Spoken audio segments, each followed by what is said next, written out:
لبيك يا حسين لبيك يا حسين. أعوذ بالله من الشيطان الرجيم. بسم الله الرحمن الرحيم. الحمد لله رب العالمين، والصلاة والسلام على أشرف الخلائق أجمعين، سيدنا وسيد الأولين والآخرين، حبيبنا وحبيب إله العالمين،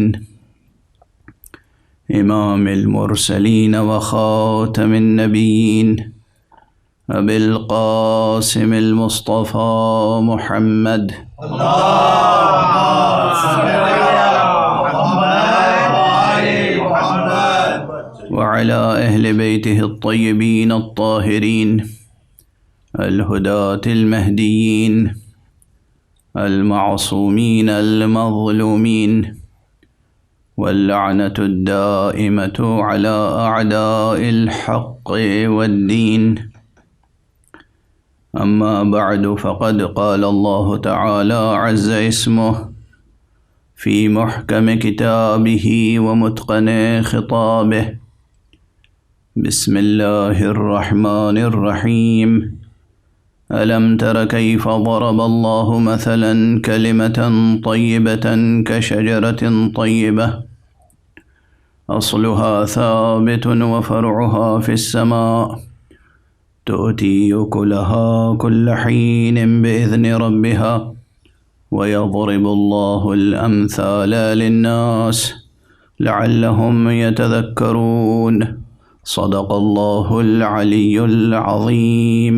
اللهم صل على محمد وآل محمد. ایک اور بلندر صلوات. اللهم صل على محمد وآل محمد. قرآن حکیم کے سورہ مبارکہ ابراہیم کی یہ دو آیتیں جن میں کلمہ طیبہ اور شجرہ طیبہ کی الہی تمثیل بیان ہوئی ہے، ان آیات کی روشنی میں اصلی موضوع تو قرآن اور اہل بیت ہے، لیکن ذیلی موضوع ایک اعتبار سے تعلیمی اور تربیتی موضوع ہے، تاکہ ہم اپنے نفوس کی اور اپنے معاشرے کی الہی پیمانوں پہ تربیت کر سکیں، ان معیاروں اور ان اقداروں کے مطابق تربیت کر سکیں جو معیار اور جو اقدار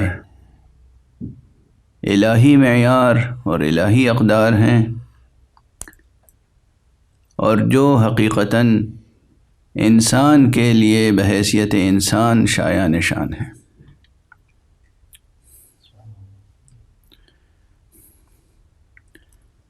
اگر آیت کریمہ کے لفظی ترجمے سے گفتگو کا آغاز کیا جائے تو خود لفظی بحثیں بھی شاخ در شاخ بہت سے مسائل اور مطالب تک لے جاتی ہیں۔ مثلا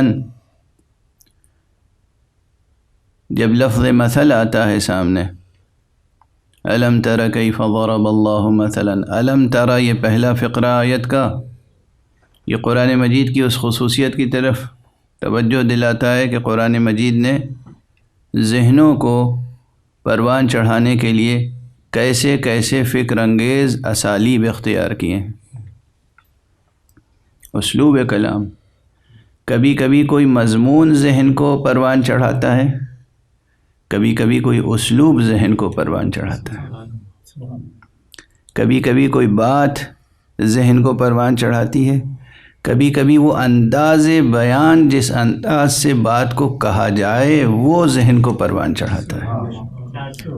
تو قرآن مجید میں جو باتیں کہی گئیں، جو مضامین بیان کیے گئے، وہ بھی ذہن انسانی کو پروان چڑھاتے ہیں، اور جس انداز سے باتیں کہی ہیں رب کریم نے، وہ انداز بھی ذہن کو پروان چڑھاتا ہے۔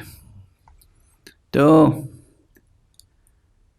یہ ایک قرآن مجید کی خصوصیت ہے جس کی طرف مطالعہ کرنے کی ضرورت ہے، مستقل تصنیف و تالیف کی ضرورت ہے کہ قرآن مجید کے اسالیب، لفظی اسالیب، وہ سانچے، وہ پیٹرن، وہ کنسٹرکشنز، لفظوں کے وہ تراکیب جو فکر انگیز ہیں، کیسے کیسے حق سبحانہ و تعالی نے اختیار فرمائے اور کن کن مواقع پر اختیار فرمائے، یعنی کس بات کو سمجھنے کے لیے فکر کو پروان چڑھایا جائے، کس نامعلوم حقیقت تک پہنچنے کے لیے کسی معلوم قضیے سے مدد لی جائے،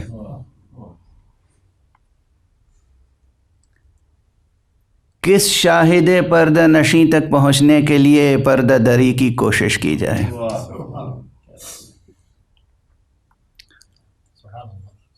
تو یہ علمی مطالب بھی ہیں، ادبی بھی ہیں، اور ساتھ ساتھ قرآنی اور عرفانی بھی ہیں۔ تو علم ترى، کیا تم نے نہیں دیکھا، کیف ضرب اللہ، کیسے اللہ نے مثال دی ہے۔ یہ مثلاً پر ایک پوری بحث سامنے آ جاتی ہے جو اس سے قبل اجمالاً میں نے کہیں کی ہے، لیکن ابھی اس کی تو بہت تفصیل باقی ہے کہ قرآن مجید کا اپنا نظام لفظی سطح پر بھی استعاراتی نظام کیا ہے،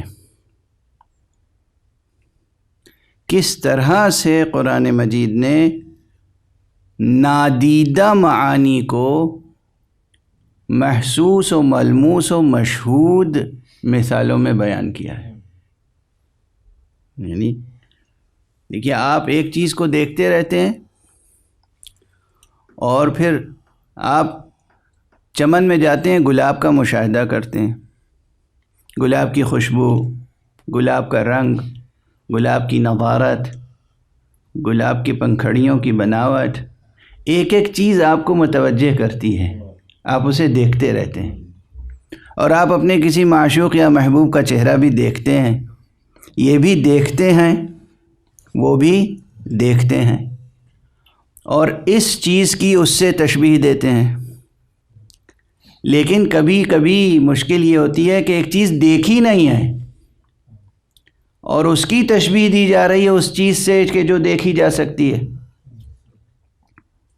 نور حق سبحانہ و تعالی، اللہ سبحانہ و تعالی کی ذات گرامی کسی نے دیکھی نہیں ہے، اور اس کی تشبیہ اگر قرآن دے تو کس چیز سے دے گا؟ اب ہم آپ شعراء عام طور پر یہ تو گل و بلبل اور چمن اور ان چیزوں کی مثالیں لا کر اپنی بات کہنے کی کوشش کرتے ہیں، ظاہر ہے ان کی باتوں میں دل آویزی ہے، لیکن پھر خیال رہے کہ ایک دیکھی ہوئی چیز کی تشبیہ دوسری دیکھی ہوئی چیز سے دینا آسان ہے، لیکن ایک چیز جسے دیکھی نہیں آپ نے، نہ دیکھ سکتے ہیں، اس کی تشبیہ کس چیز سے دی جائے؟ ہے نا، یہ یہاں پر بیان اور قوت بیان اور قدرت بیان کی آزمائش ہے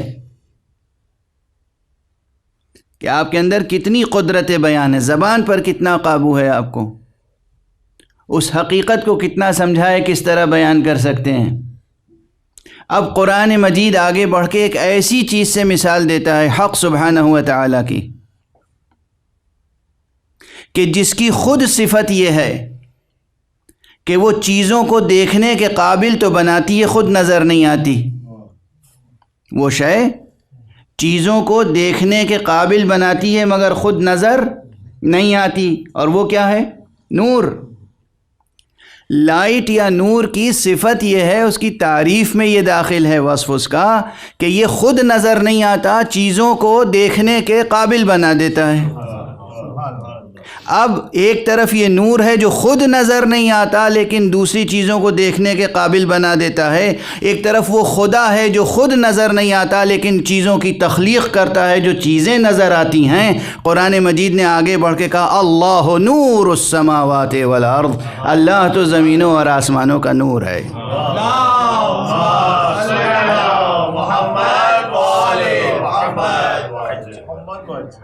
تو آپ نے دیکھا کہ کس طریقے سے تشبیہ یا مثال دی گئی، قرآن مجید نے کس طرح سے مثال دی۔ نور کی مثال ذات حق سے دینا، چونکہ آپ روز پڑھتے ہیں قرآن تو آپ کو اندازہ نہیں ہے کہ یہ مثال کتنی نادر، کتنی نفیس، کتنی لطیف مثال ہے، لیکن ہے۔ تو اسی طریقے جس طریقے سے حق سبحانہ و تعالیٰ نے خود اپنی ذات گرامی کی مثال نور سے دی، اسی طریقے سے حق سبحانہ و تعالیٰ نے کلمہ طیبہ کی مثال شجر طیبہ سے دی۔ کلمہ طیبہ بار بار عرض کر چکا کہ کلمہ طیبہ یعنی وہ کلمہ جو کلمہ توحید ہے پہلی منزل میں، اور پھر کلمہ طیبہ سے مراد ہر وہ بات جو حق ہو وہ کلمہ طیبہ ہو، ہر وہ بات جو سچ ہو، صدق ہو، وہ کلمہ طیبہ ہے، ہر وہ بات جو خیر ہو، نیکی کی بات، کلمہ طیبہ ہے۔ یہ پورا قرآن مجید کلمہ طیبہ ہے۔ اور پھر قرآن مجید نے تو اللہ کے خاص بندوں کو، جو اللہ کے خاص بندے ہیں، ان کو بھی کلمے سے تعبیر کیا ہے۔ جناب عیسیٰ کو کلمۃ اللہ کہا ہے، اور ہمارے اسلامی اور دینی ادب میں، عرفانی ادب میں معصومین کی ذوات مقدسہ کو کلمات اللہ کہا جاتا ہے، یعنی محمد مصطفیٰ صلی اللہ علیہ وآلہ وسلم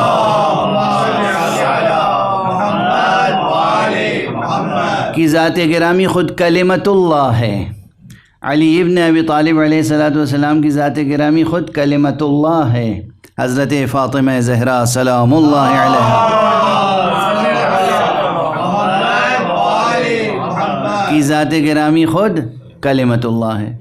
حضرت امام حسن مجتبیٰ کلمت اللہ ہیں، حضرت سید الشہداء کلمت اللہ ہیں، حضرت زین العابدین امام سید الساجدین علی ابن الحسین علیہ السلام کلمت اللہ ہیں۔ یہ پورا سلسلہ امامت و ہدایت و عصمت و طہارت، ان میں سے ہر ایک اپنی جگہ کلمت اللہ ہے۔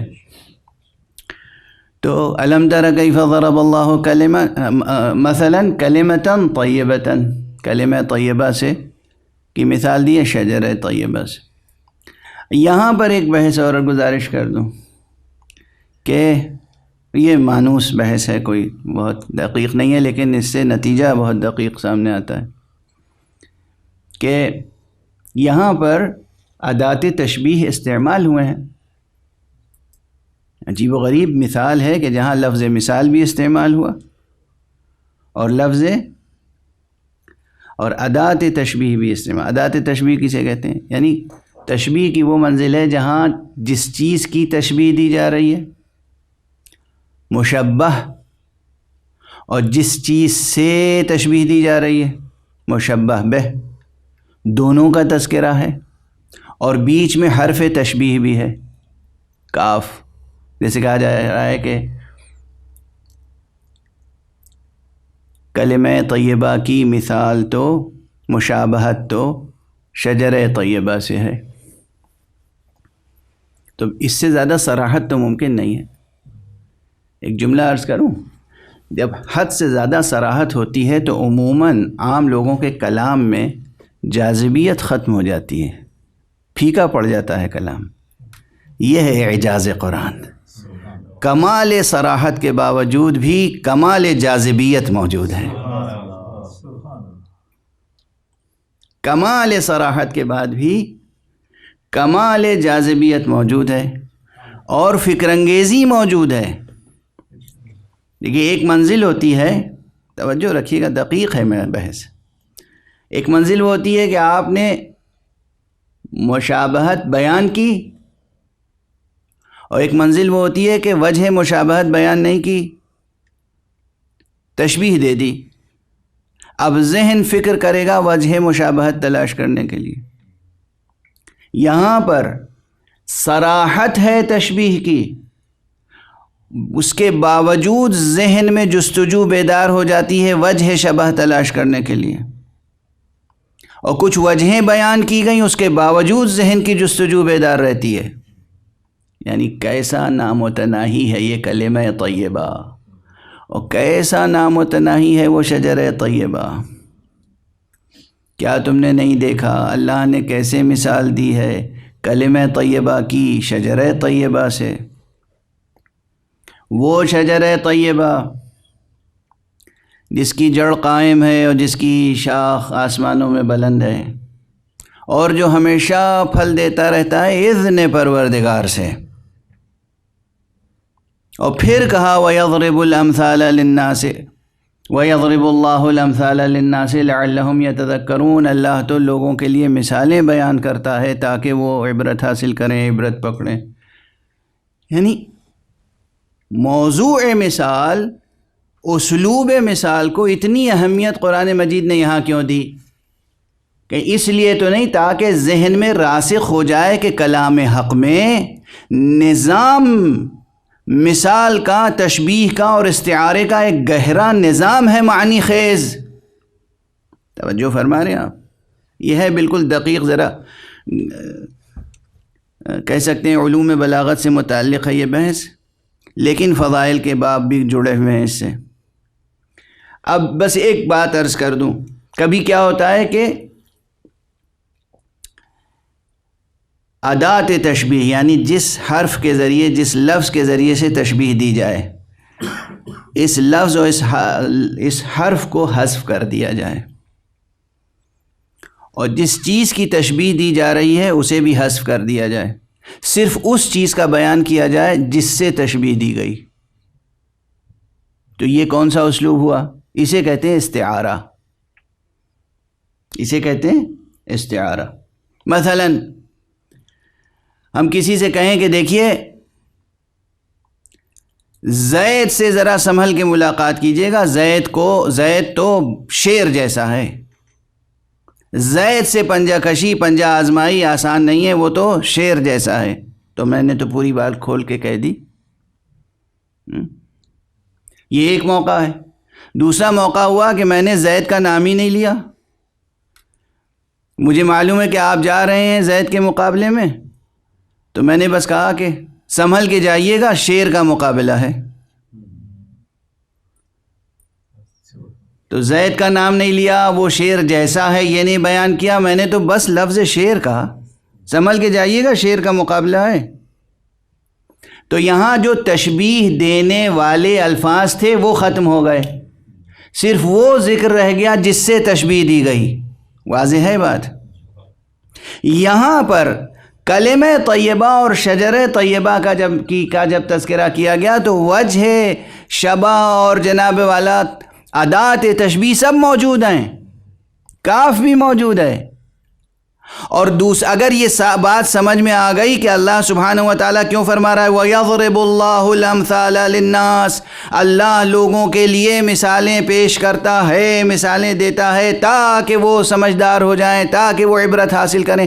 اس کے معنی ہے کہیں ممکن ہے کہ ادات تشبیہ موجود نہ ہو پھر بھی کسی کردار کی طرف اشارہ کیا جا رہا ہو۔ یعنی اگر حق سبحانہ و تعالیٰ براہ راست کہے بسم اللہ الرحمن الرحیم والتین والزیتون وطور سینین وہذا البلد الامین، تین کی قسم، زیتون کی قسم، تو اب یہ نہ سوچنا کہ یہاں تینوں زیتون کی قسم کھائی جا رہی ہے، اس قاعدے میں غور کرنا کہ پروردگار مثالیں دیتا ہے، مقصود کچھ اور ہوتا ہے۔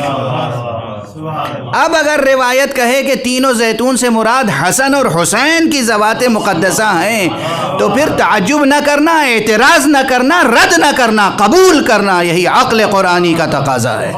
صلوات پڑھ دیں محمد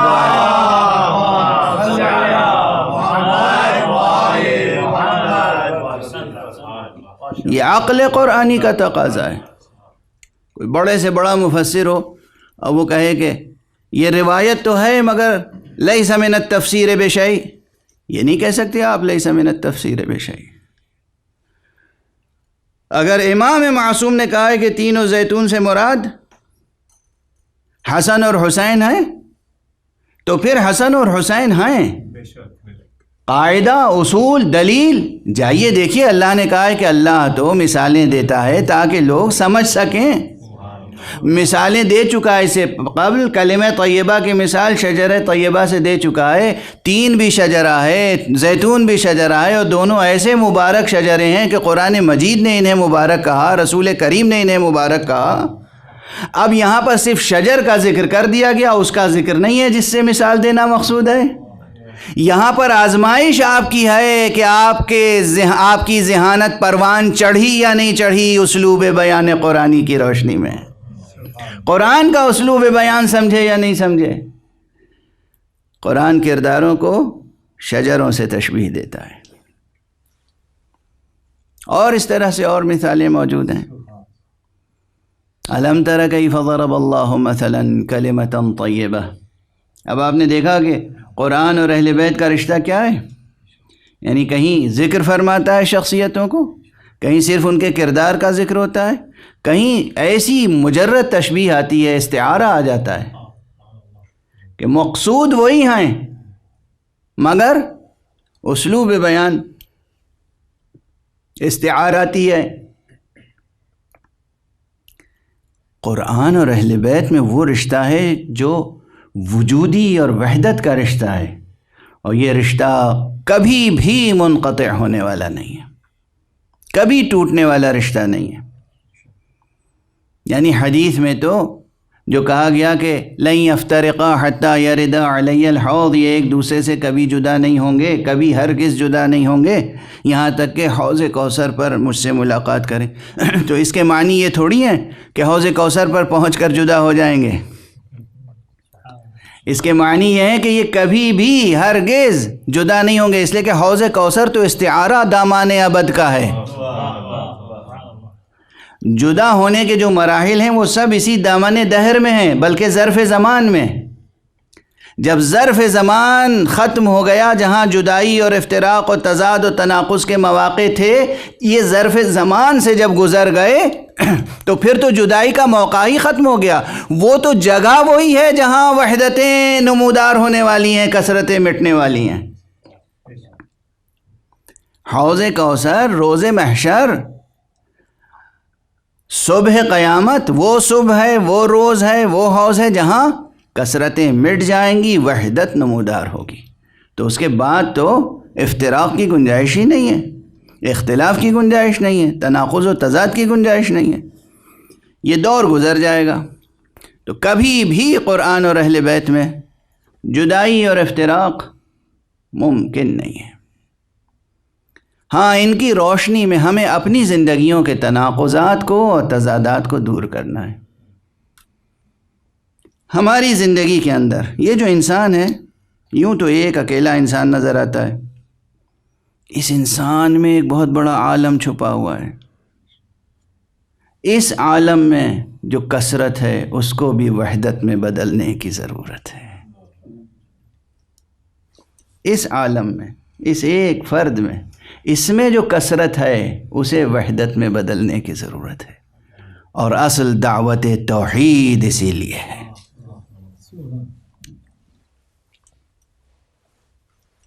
کاش یہ جملے محفوظ رہ جائیں اور جو مفہوم عرض کر رہا ہوں وہ منتقل ہو جائیں ذہنوں تک.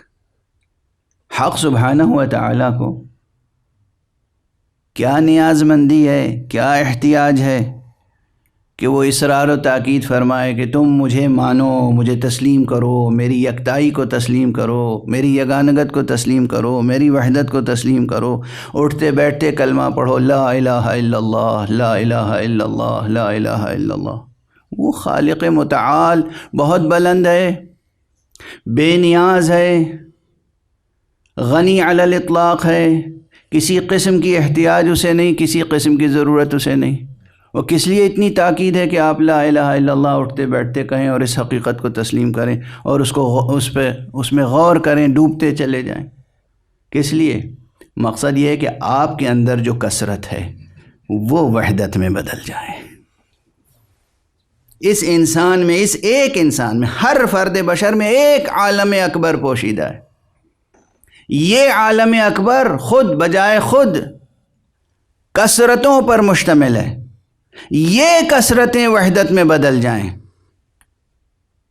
یہ بحث بہت دقیق ہے، بہت اہم ہے، اور اس اسلوب سے غالباً ہمارے ممبروں پہ یہ بحث نہیں کی گئی، افسوس ہے کہ نہیں کی گئی۔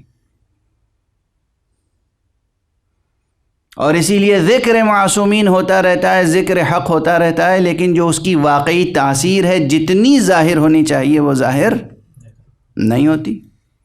رسماً گفتگویں ہوتی ہیں اور لوگ مطمئن ہو جاتے ہیں کہ رسم میں ذکر ادا ہو گئی، رسم میں عزا ادا ہو گئی۔ حق سبحانہ و تعالیٰ یہ نہیں چاہتا کہ آپ رسمیں ادا کریں۔ رسمیں عبادت کی رسمیں معین کی گئی ہیں، گوہر مقصود آپ کی ذات ہے کہ آپ میں وحدت کی تجلی پیدا ہو جائے، آپ میں وحدت جلوگر ہو جائے، آپ کی کثرتیں وحدت میں بدل جائیں۔ یہی آپ کی کثرتوں کو وحدت میں بدلنے کے مختلف اسالیب ہیں۔ یہی کثرتیں وحدت میں جب بدلیں گی تو وہ سب سے بڑا کمال جو ذات انسانی کا ہے وہ حاصل ہوگا۔ پہلی مجلس سے جو اس موضوع میں اس ممبر پر عرض کرتا آ رہا ہوں کہ آپ کی جستجو کیا ہونی چاہیے، جستجو تک پہنچنے کے لیے راستہ کیا ہونا چاہیے اور رہبر کیسا ہونا چاہیے۔ جستجو کمالات کی ہونی چاہیے، اور پھر کمالات کی چند مثالوں کی طرف توجہ دلائی یا چند عناوین ذکر کیے۔ میں نے گزارش کی آپ کے سامنے کہ کمال انسانی بحیثیت انسان آپ کا کمال علم ہے، دوسرا کمال محبت ہے، تیسرا کمال عقل ہے۔ اب یہ سب گنتی تو گنا رہا ہوں، یہی کثرت ہے، یہ وحدت میں کیسے بدلے گی؟ چوتھا کمال شجاعت ہے، پانچواں کمال عدالت ہے، چھٹا کمال اختیار ہے، ساتواں کمال ارادہ ہے، آٹھواں کمال وفا ہے، نواں کمال ایثار۔ اب گنتے چلے جائیے، 99 ہو جائے گی فہرست، 100 ہو جائے گی، 101 ہو جائے گی، 1000 ہو جائے گی، 1000 سے بڑھ جائے گی۔ اوصاف کی فہرست بڑھتی چلی جائے گی، چونکہ اللہ نے تو خود ہی فرمایا ہے شاخیں شجر طیبہ کی آسمانوں میں بلند ہیں جو ہمیشہ پھل دیتی رہتی ہیں اذن پروردگار سے۔ تو یہ انتہا تو ہوگی نہیں کبھی، جب انتہا نہیں ہوگی کبھی تو عدد میں محصور نہیں کر سکتے، ایک نامتناہی کثرت سامنے ہوگی۔ یہ کثرت وحدت میں کیسے بدلے گی؟ ہے نا فکر انگیز سوال، یہ کثرت وحدت میں کیسے بدلے گی؟ ہماری وجود کے اندر کی کثرت وحدت میں کیسے بدلے گی؟ اور جب وجود کے اندر کی کثرت وحدت میں بدل جائے گی تو پھر عالم خارجی میں بھی کثرت کو وحدت میں بدلنا آسان ہوگا۔ بہت دقیق بحث چلی گئی بے ارادہ۔ آج ان مطالب کو گزارش کرنے کا ارادہ نہیں تھا، بس بے ارادہ یہ بات یہاں تک پہنچ گئی۔ جو حضرات کلاسیکل لٹریچر کا مطالعہ کرتے ہیں اور اس کی روشنی میں تفسیر قرآن اور تأویل قرآن کی بحثوں کو اچھی طرح سمجھنے کی کوششیں کرتے رہے، ان کے لیے تو یہ بحث مفہوم ہوگی، لیکن بہت سے حضرات کے لیے یہ بحث واقعاً مفہوم نہیں ہوگی۔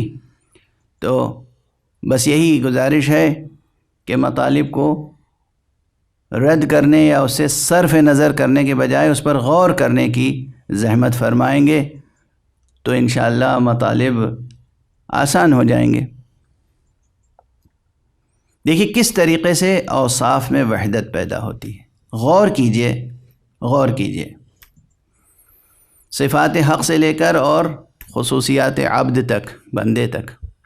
اللہ کی صفتوں میں کیا کہا گیا؟ اللہ کی صفات ذات میں ایک صفت ہے علم، عالم ہے وہ۔ ایک صفت اور ہے، کہا گیا وہ صادق ہے۔ اور پھر جب بحث کی گئی تو کہا گیا صدق وہ یہ صفت ہے جو مبنی ہے علم پر، جہاں علم ہوگا وہیں صدق ہوگا، یہ وصف ہوگا. جہاں علم نہیں ہوگا وہاں وصف صدق نہیں ہوگا. اس سے پہلے میں عرض کر چکا ہوں جہاں علم ہوگا وہیں شجاعت ہوگی، جہاں علم نہیں ہوگا وہاں شجاعت بھی نہیں ہوگی. حالانکہ عام نقطہ نظر اس سے بالکل مختلف ہے. یعنی اب تک آپ نے علم و شجاعت کا یہ رشتہ نہیں سنا ہوگا. یہی سنا ہوگا کہ جہاں علم ہوتا ہے شجاعت نہیں ہوتی، اور جہاں شجاعت ہوتی ہے وہاں علم نہیں ہوتا. یہ بالکل ناقص تصور ہے، ناقص نہیں بلکہ غلط ہے، خطا پر مبنی ہے. جہاں علم ہوگا وہیں شجاعت ہوگی، جہاں علم ہوگا وہیں شجاعت ہوگی، اور اسی طرح جہاں علم ہوگا وہیں صدق ہوگا. اصلاً صدق مبنی ہے علم پر. اس کے بعد ایک صفت اور آتی ہے. انسان کی اچھی صفتوں میں سے ایک صفت ہے وفا. جا کے تلاش کیجئے وفا کے معنی. انسان میں یہ کمال ہونا چاہیے یا نہیں؟ اچھا انسان آپ دوست تلاش کرتے ہیں روزمرہ کی زندگی میں، کیسا دوست چاہیے آپ کو؟ بے وفا یا با وفا؟ کیسا انسان پسند کریں گے آپ؟ کوئی بھی ہو. یہاں دیکھیے دین، مذہب، مسلک، فرقے کی بات تو نہیں ہے. مشرق سے مغرب تک، شمال سے جنوب تک، دنیا کے کسی ملک اور کسی شہر میں چلے جائیے اور کسی رنگ کے آدمی سے اور کسی نسل کے آدمی سے پوچھ لیجئے، گورا ہو، کالا ہو، چینی ہو، افریقی ہو، ایشیائی ہو، مغربی ہو، کہ تمہیں کیسا انسان پسند ہے. شریک حیات تلاش کرو گے تو کیسی یا کیسا، اور دوست تلاش کرو گے تو کیسا یا کیسی، با وفا یا بے وفا. ایک ہی جواب ہوگا، دوسرا کوئی جواب نہیں ہوگا. ہمیں وفادار دوست چاہیے، بے وفا دوست نہیں چاہیے. اس کے معنی یہ ہے کہ وفا انسانی کمالات میں سے ایک کمال ہے. یہ وفا کی جب ڈیفینیشن اور تعریف و تفصیلات آپ تلاش کریں گے کتابوں میں تو بعض جگہ یہ نظر آئے گا کہ وفا اور صدق کا رشتہ ہے.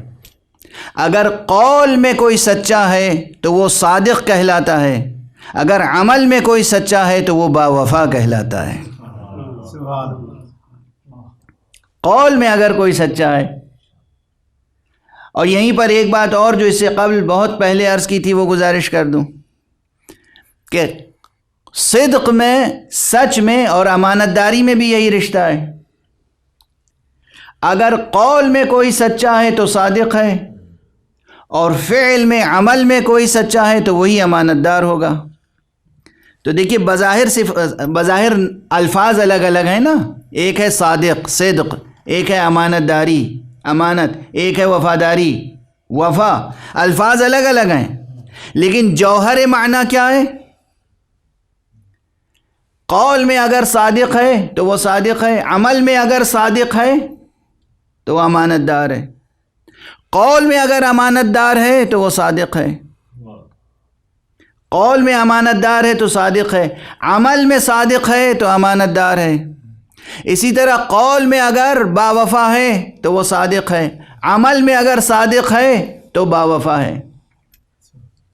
یہ تمام اوصاف الگ الگ ہیں مگر جوہر ان کا ایک ہے. اس لیے کمال تک نہیں پہنچ سکتا انسان جب تک علم نہ رکھتا ہو اور پھر اس علم کو عمل میں تبدیل نہ کرے.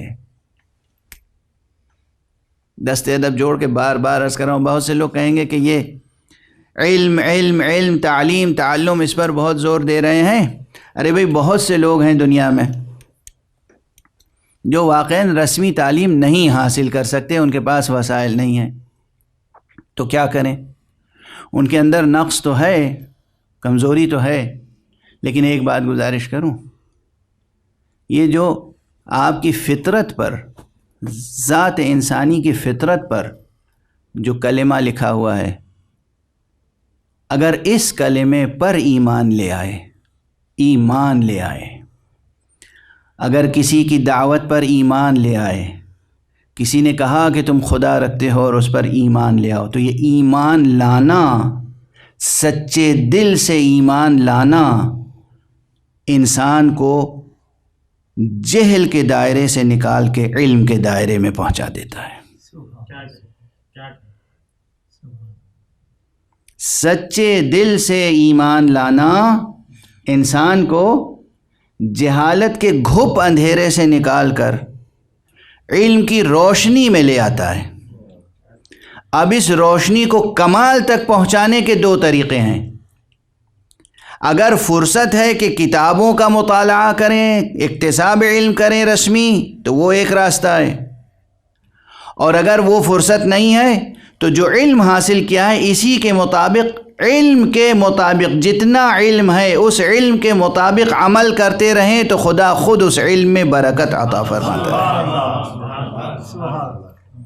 یعنی جو آپ نے علم کی روشنی میں قدم رکھا ہے یہ بڑھتی رہے گی، روشنی گھٹے گی نہیں۔ تو مایوسی کسی کے لیے نہیں ہے کہ بھئی ہم مدرسے نہیں گئے، ہم یونیورسٹی نہیں گئے، ہم نے علم حاصل نہیں کیا۔ اگر دنیاوی لحاظ سے رسمی علم حاصل نہیں کیا تو دنیا کی مصلحتیں پوری ہوں یا نہ ہوں لیکن آخرت سے مایوس نہ ہوں۔ اگر آپ نے سچے دل سے ایمان قبول کیا ہے اور ایمان کے تقاضوں کو پورا کیا ہے تو آخرت روشن رہے گی، آخرت سے مایوس ہونے کی ضرورت نہیں ہے۔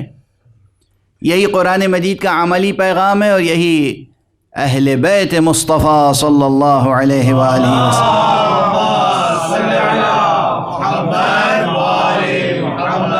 کا عملی پیغام ہے۔ امیر المومنین علی ابن ابی طالب علیہ السلام کی حیات طیبہ،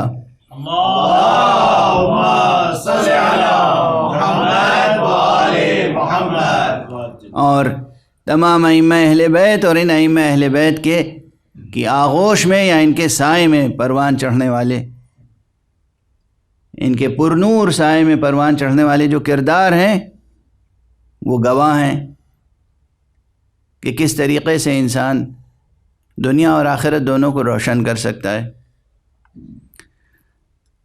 وفا عام طور پر یہ سمجھا جاتا ہے کہ وفا جو ہے وعدے کو پورا کر دینا وفا ہے،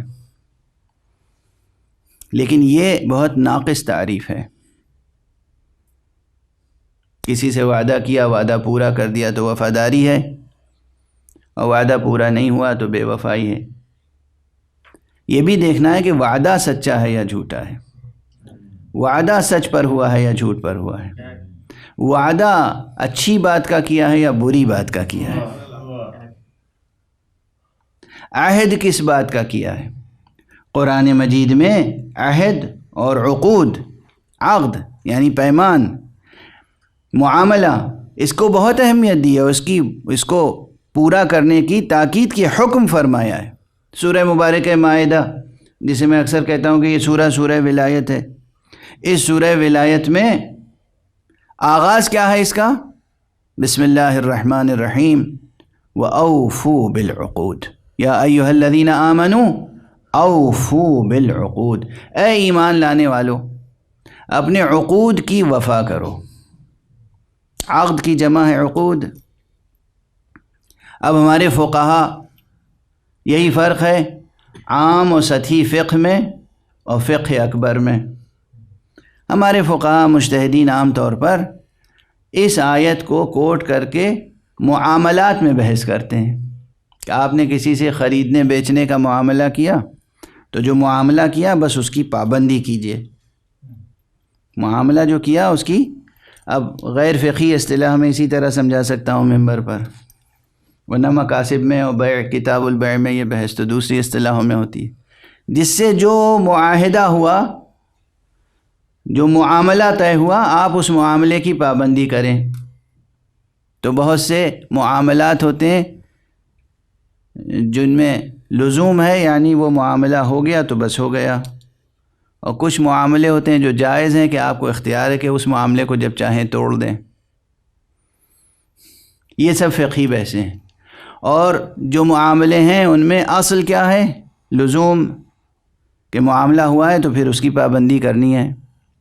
اس میں دلیل کیا لاتے ہیں؟ یا ایھا الذین آمنوا اوفوا بالعقود، ایمان لانے والو تم نے جو عقد کیا ہے، جو معاملہ کیا ہے، اس کی وفا کرو۔ معصوم سے ایک حدیث ہے، اب یہاں سے بات فقہ اصغر سے فقہ اکبر تک پہنچ جاتی ہے۔ فرماتے ہیں عقد کی جمع ہے عقود، جمع ہے، اور پروردگار نے یہ آیت تب نازل فرمائی جب ایک بار نہیں، 2 بار نہیں، 3 بار نہیں، 10 مرتبہ کم از کم رسول اللہ صلی اللہ علیہ وآلہ وسلم اللہم صلی علی محمد وآل محمد، رسول اللہ 10 بار کم از کم بعثت کے بعد 10 بار کم از کم تمام مسلمانوں کو علی ابن ابی طالب کی ولایت کا پابند کر چکے۔ جناب امیر المومنین علی ابن ابی طالب علیہ السلام کی ولایت کا پابند کر چکے، یہ عہد ولایت لے چکے، تو 10ویں بار کے بعد یہ آیت نازل ہوئی، ایمان لانے والوں اپنے عہد کی وفا کرنا، کہیں بے وفائی نہ ہو جائے۔ سبحان اللہ سبحان اللہ۔ اور میں آپ سے غالباً گزارش کر چکا ہوں کہ پہلا ہی حکم جو رسول اللہ صلی اللہ علیہ وآلہ وسلم نے دیا تھا نبوت کے بعد، اعلان نبوت کے بعد جو پہلا حکم دیا تھا، روزے دار، روزے انذار، جب وہ آیت نازل ہوئی ہے کہ اے رسول اپنے قرابت داروں کو اللہ کے عذاب سے ڈرائیے اور اللہ کا پیغام پہنچائیے، وانذر عشیرتک الاقربین، اور حضور علیہ السلام نے بلایا تھا، اور اس میں کتنے معجزے ظاہر ہوئے۔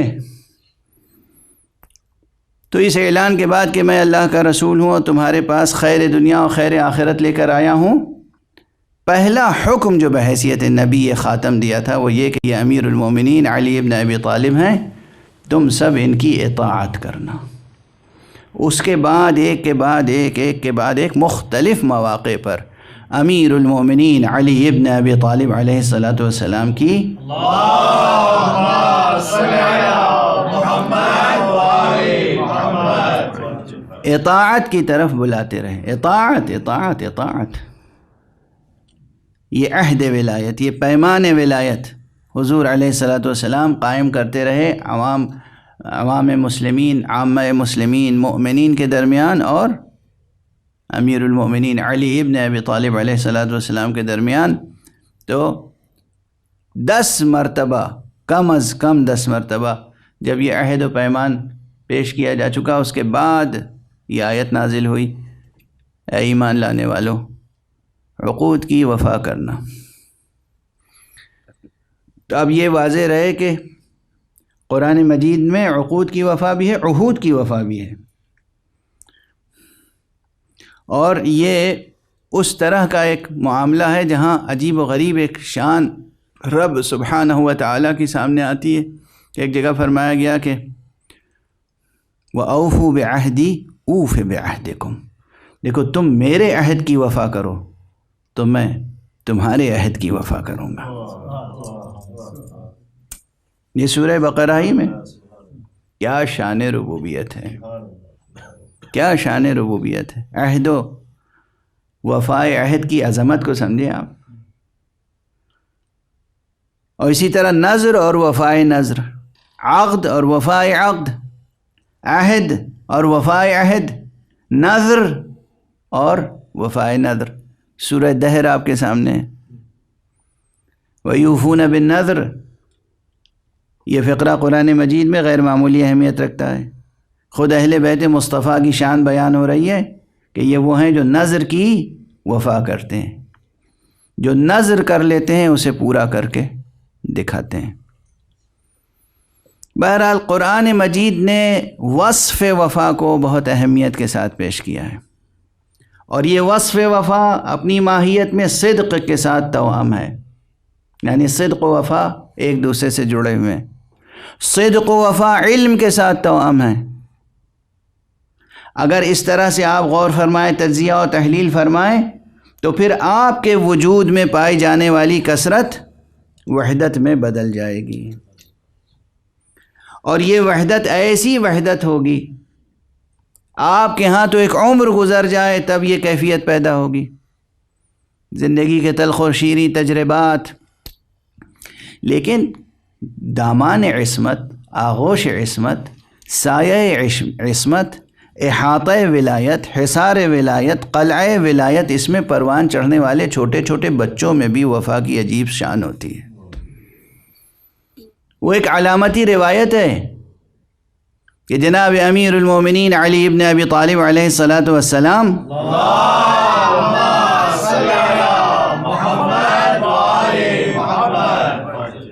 آپ سن چکے ہوں گے، بارہا سن چکے ہوں گے، لیکن اس بیان کے تسلسل میں غور فرمائیں کہ حضرت امیر المومنین علیہ السلام کا ایک بیٹا ہے، چاند سا بیٹا ہے، اور یہ چاند سا بیٹا کہنا جو ہے بڑی ناقص، تمام، ناکافی تشبیہ ہے۔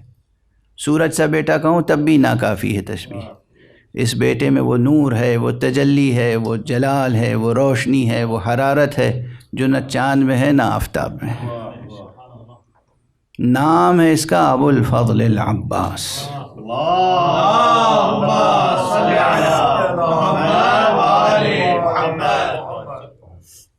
ابھی یہ چھوٹے سے ہیں، یعنی بس وہ سن ہے کہ جب باپ کے زانوں پہ بچہ بیٹھ سکتا ہے، تو باپ کے زانوں پہ بیٹھے ہوئے، اور بابا نے کہا دیکھیے کثرت کو وحدت میں بدلنے والی بات ہے اور شناخت کی بات ہے۔ کہتے ہیں کہ بیٹا کہو ایک، فرما دیا ایک، کہو دو تو خاموش ہو گئے۔ کیا باپ ہے اور کیا بیٹا، ووالد وما ولد۔ اس باپ کی قسم کھائی جا سکتی ہے، اس بیٹے کی قسم کھائی جا سکتی ہے۔ کہا ایک، کہہ دیا ایک، کہو دو، اب خاموش ہیں۔ دیکھیے شان وحدت اور وابستگی توحید، اس بچے میں کتنا شعور ہے۔ بیٹا کس کا ہے؟ بیٹا اس کا ہے جس کے لیے میں بارہا کہتا رہا ہوں کہ اس کائنات کا سب سے بڑا معلم توحید ہے علی ابن ابی طالب۔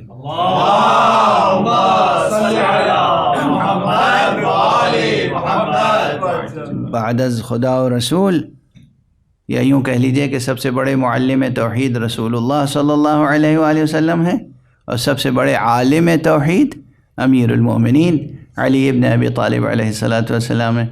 تو جب یہ سب سے بڑے عالم توحید کا بیٹا ہے، کہا بیٹا کہو ایک، کہہ دیا ایک، کہا کہو دو، خاموش۔ جب اصرار کیا بیٹا کیوں نہیں بولتے، کہا مجھے حیا آتی ہے، شرم آتی ہے، جس زبان سے ایک کہہ دیا ہو اس سے دو کیسے کہوں۔ یہ بچے کا جواب ہے، یہ کسی بچے کا جواب ہے۔ یہ ہے کثرتوں کو وحدتوں میں بدلنے والا گھرانہ، اور یہ ہے توحید حق صمدی کو نمایاں کرنے والا گھرانہ، یہ توحید حق صمدی کو بیان کرنے والا گھرانہ۔ یہ ہے عباس جن کے وجود مبارک کے ساتھ وصف وفا جڑا ہوا ہے، صفت وفا جڑی ہوئی ہے۔ یہ ہے عباس بچپن سے۔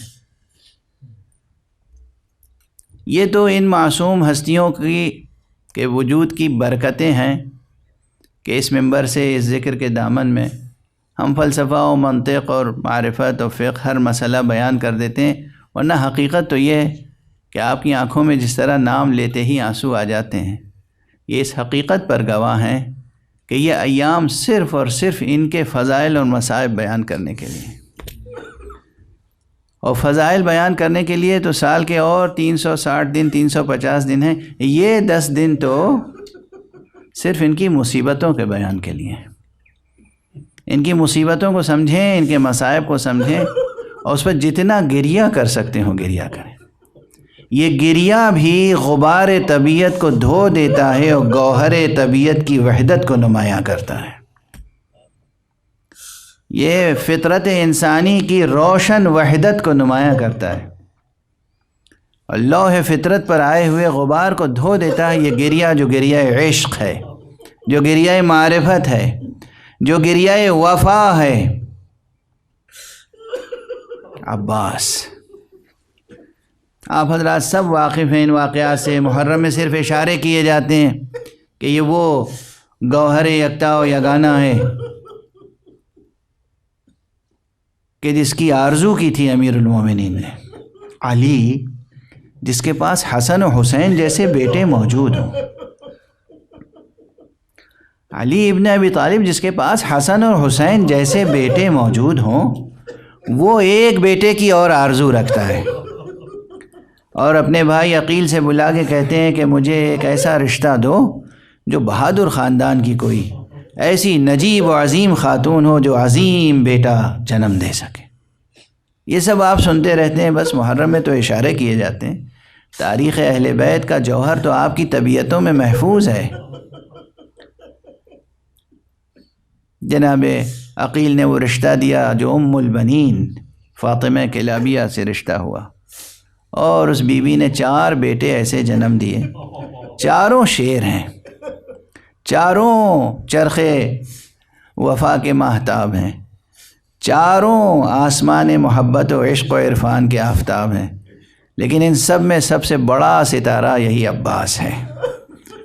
کربلا میں چاروں بھائیوں نے شہادت پیش کی، چاروں بھائیوں نے شہادتیں پیش کی، لیکن حضرت عباس وہ ہیں کہ جو علمدار حسینی ہیں۔ تو آپ سنتے رہتے ہیں، اکثر سنتے رہتے ہیں کہ فوج حسینی جو مختصر سی فوج تھی، یہ جب جہاد شروع ہوا ایک ایک کر کے جانباز توحید کی راہ میں، توحید حق صمدی کی راہ میں شہید ہوتے رہے، اپنی جان کا نذرانہ پیش کرتے رہے، یہاں تک کہ جب فوج ختم ہو گئی کوئی باقی نہ رہا سوائے بچوں کے، تو حضرت ابو الفضل عباس آئے اور آقا حسین کے سامنے سر جھکا کے کھڑے ہو گئے۔ آقا اجازت ہے میں بھی میدان میں جاؤں؟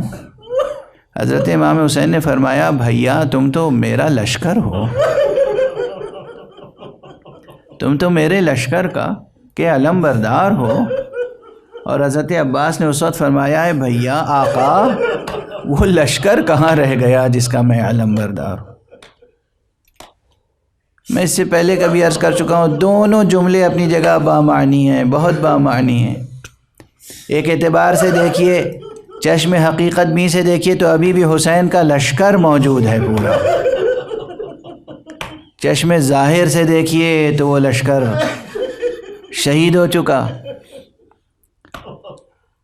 کہتے ہیں کہ 2 روایتیں ہیں آج ہی میری نگاہ سے گزری ہیں۔ ایک روایت یہ ہے کہ خود حضرت عباس نے فرمایا کہ آقا اگر جنگ کرنے کی اجازت نہیں ہے تو اتنی اجازت تو ہے کہ اب مجھ سے بچوں کی التش التش کی صدا مزید سنی نہیں جاتی، اجازت ہے کہ میں ان بچوں کے لیے پانی کی سبیل کے لیے جاؤں۔ اور دوسری روایت میں یہ کہ خود آقا حسین نے فرمایا اگر عباس جانا ہی چاہتے ہو تو مشکیزہ لے کے جاؤ، دیکھو سکینہ پیاسی ہے، بچے پیاسے ہیں، ان بچوں کے لیے کوئی سبیل آب تو کرو۔ حضرت عباس علیہ السلام مشک و علم لے کر جب میدان کی طرف گئے ہیں تو آپ خود فرمائیں ایک طرف علم ہے، مشک ہے، یہ بہادر جنگ بھی کرے تو کیا کرے۔ پھر بھی جو وقائع نگار ہیں، ارباب مقاتل ہیں، مورخین ہیں، انہوں نے لکھا ہے بے پناہ جنگ کی اور فرات کی اس شاخ پر، اس نہر پر قبضہ کر لیا جو کربلا میں بہہ رہی تھی، مشکیزے کو پر کیا۔ اور وہ منظر بہت نقل کیا جاتا ہے، اس جری نے، اس بہادر نے، اس باوفا نے چلو میں پانی لیا اور پھر پھینک دیا۔ یہ ممکن کیسے ہے کہ حسین پیاسے رہ جائیں اور عباس سیراب ہو جائیں؟ یہ ممکن کیسے ہے کہ بچے ابھی پیاسے رہیں اور عباس سیراب ہو جائیں؟ یہ تاریخ کا ایک واقعہ ہے جس کا انکار نہیں کیا جا سکتا۔ پیاسا دریا تک جائے، خود پانی نہ پیے اور پیاسوں کے لیے پانی لے کر واپس آئے۔ اس واقعے کے بہت شواہد ہیں، اب وقت گزر چکا، بیان کا موقع نہیں رہ گیا۔ آقا عباس نے مشکیزہ بھرا اور پلٹے، اب ارادہ ہے کہ بس تیزی کے ساتھ خیام تک پہنچ جائیں۔ درمیان نے دشمنوں نے گھیر لیا اور ایک شقی نے آپ کے دست مبارک پہ وار کیا، داہنا ہاتھ قلم ہوا۔ آقا نے علم اور مشکیزہ دونوں بائیں ہاتھ میں سنبھال لیا۔ پھر ایک شقی نے ایک کمی گاہ سے بائیں ہاتھ پہ وار کیا، بائیں ہاتھ قلم ہو گئے۔ آپ نے پھر بھی مشکیزے کو سنبھالا اور اس کے بعد ایک تیر ایسا آیا جس نے عباس کے دل کو زخمی کر دیا، مشکیزے کو زخمی کیا، مشکیزے کو اس طرح نشانہ بنایا گیا کہ پانی بہہ گیا۔ بس جب پانی بہہ گیا تو عباس نے اب گھوڑے کا رخ پھر موڑ دیا، بجائے اس کے کہ آپ خیام تک جاتے، آپ نے رخ موڑ دیا۔ اسی لیے بعض بزرگوں نے لکھا ہے کہ جب آقا نے آواز دی ہے، گھوڑے سے گرتے گرتے آواز دی ہے اور حضرت ابو عبداللہ علیہ السلام چلے ہیں، تو آقا کا گھوڑا چلتے چلتے رکا، درمیان میں رکا۔ حضرت امام حسین نے اس سے خطاب کیا کہ بس اب تھوڑی دیر کی زحمت اور ہے، یہ بتا جو تو ٹھہر کیوں گیا، میرا ساتھ دے دے۔ تو گھوڑے نے آقا کی طرف سر اٹھا کے دیکھا اور زمین کی طرف اشارہ کیا۔ امام نے زمین کی طرف دیکھا تو دیکھا عباس کا داہنا ہاتھ کٹا پڑا۔ گھوڑے سے اترے، وہ ہاتھ اٹھایا، کلیجے سے لگایا اور پھر آگے بڑھے۔ گھوڑا چلتے چلتے پھر رکا اور اس نے پھر زمین کی طرف اشارہ کیا۔ آقا نے دیکھا کہ بایاں ہاتھ کٹا ہوا ہے۔ پھر گھوڑا آگے بڑھا، آپ آقا عباس کے لاش تک پہنچے کہ آقا عباس تک پہنچے، ابھی رمق جان باقی ہے، لیکن ایک آنکھ میں تیر پیوست ہے، ایک آنکھ لہو سے بھری ہوئی ہے۔ جناب ابو الفضل عباس نے جب کسی کے آنے کی آہٹ محسوس کی تو ایک مرتبہ ایک جملہ کہا کہ ابھی میرا سر قلم نہ کرنا، میں نے آواز دی ہے، میرا آقا ضرور آئے گا۔ آقا نے یہ جملہ سنا اور مزید تڑپ گئے۔ میں تصویر کشی لفظوں میں نہیں کر سکتا کس طرح بھائی کے لاشے پہ جھکے ہوں گے۔ عباس میں آ گیا ہوں، یہ ممکن کیسے ہے کہ میرے رہتے ہوئے کوئی تمہارا سر قلم کر لے؟ عباس نے ایک مرتبہ کہا آقا آپ آ گئے، بس میری ایک آرزو ہے، جاتے جاتے آپ کے روح مبارک کی زیارت کر لوں، مگر ایک آنکھ میں تیر ہے، ایک آنکھ میں لہو ہے، میں مجبور ہوں۔ آقا نے دامن عبا سے چشم مبارک عباس کا لہو صاف کیا۔ عباس نے آنکھیں کھولیں اور کہا السلام علیک یا ابن رسول اللہ، اے فرزند رسول، میرے آقا آپ پر آخری سلام ہو۔ عباس نے آخری سلام کیا اور دار فانی کو وداع کیا، اور حسین نے نوحہ پڑھا ہے عباس تمہارے مرنے نے میری کمر توڑ دی، میرے لیے تدبیر کی راہیں مسدود ہو گئیں۔ عزیزو، مجھے 5 مصرے یاد آ رہے ہیں، 5 مصرے۔ یہ 5 مصرے، یہ ایک مخمس ہے جو جناب ابو الفضل عباس کی مادر گرامی جناب ام البنین کا نوحہ ہے۔ عموماً جاتی تھیں جنت البقیع میں، اپنے بچوں کے لیے 4 قبروں کے نشان بناتی تھیں اور اس کے بعد ایک ایک قبر پر ایک ایک بیٹے کا نام لکھتی تھیں اور پھر نشان مٹا دیتی تھیں، یہ کہہ کے میں تمہارا ماتم نہیں کروں گی، میں تو حسین کا ماتم کروں گی جس کی ماں آج رونے کے لیے زندہ نہیں ہے۔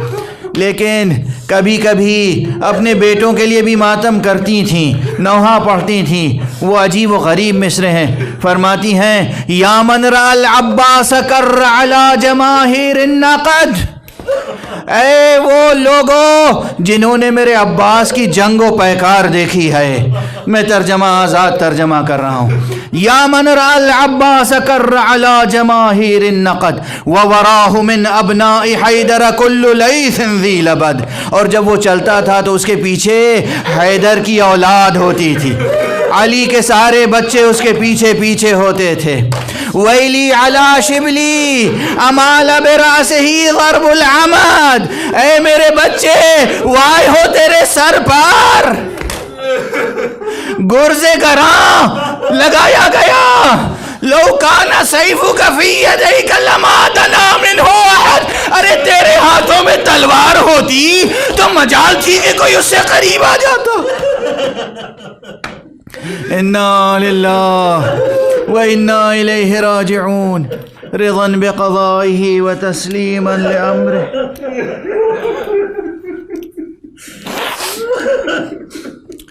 انا للہ وانا الیہ راجعون، رضا بقضائہ وتسلیما لامرہ۔ پروردگار علوم قرآن اور معارف اہل بیت سے آشنا فرما۔ پروردگار ہمیں اپنے وجود کے اندر کی کثرت کو مٹا کر وحدت در کو دریافت کرنے کی توفیق عطا فرما۔ پروردگار حقیقت توحید تک سفر آسان کر دے۔ معبود ملت اسلامیہ کو حقیقی معنی میں ملت اسلامیہ بنا دے۔ پروردگار ہمارے افراد میں اور ہمارے معاشروں میں اسلامی اور توحیدی اور قرآنی قدروں کو پروردگار پروان چڑھا۔ معبود خون شہدائے کربلا یہ زمین پی چکی ہے۔ پروردگار بقول جمیل مظہری مٹی کو پلا چکا ہے خون شبیر، اب تو اس مٹی سے آدمی پیدا کر۔ پروردگار انسانی معاشرے کو پروان چڑھا، سرفراز فرما۔ معبود انسانی معاشروں کو اور اسلامی معاشروں کو اسلامی اقدار اور علوم سے مزین کرنے والے علماء کا سایہ برقرار رکھ۔ پروردگار علماء ربانیین، علماء روحانیین کو اپنی خاص حفظ و امان میں رکھ۔ رہبر انقلاب اسلامی حضرت آیت اللہ العظمیٰ حضرت سید علی حسینی خامنئی کو اور مرجع عالی قدر حضرت آیت اللہ العظمیٰ سید علی حسینی سیستانی کو اپنی خاص حفظ و امان میں رکھ۔ پروردگار اور تمام مرجعیات دینیہ کو محفوظ رکھ۔ معبود اپنے ولی آخر کو اذن ظہور عطا فرما۔